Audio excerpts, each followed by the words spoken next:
गांव में एक गरीब किसान रमेश रहता था। वह दिन रात मेहनत करता, लेकिन उसकी फसल अक्सर सूखे की वजह से खराब हो जाती थी। इस बार उसने बहुत उम्मीदों से अपनी सारी पूंजी लगाकर खेत में गेहूं बोया था। बारिश के अच्छे समय पर होने से फसल लहलहा उठी और रमेश ने सोचा कि अब उसकी परेशानियों का अंत हो जाएगा। पर भगवान की मर्जी कुछ और ही थी।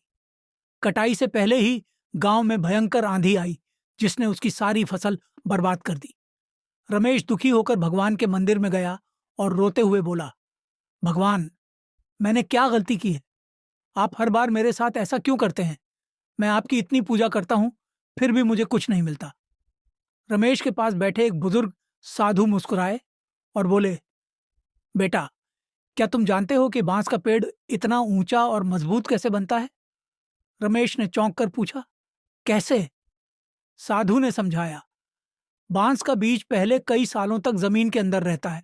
उस समय उसकी जड़ें इतनी गहरी जाती हैं कि जब वह ऊपर उठता है तो तेज आंधी भी उसे हिला नहीं पाती। भगवान भी तुम्हारे साथ यही कर रहे हैं। वह तुम्हारी जड़ों को मजबूत कर रहे हैं ताकि तुम जीवन की हर परेशानी को सह सको।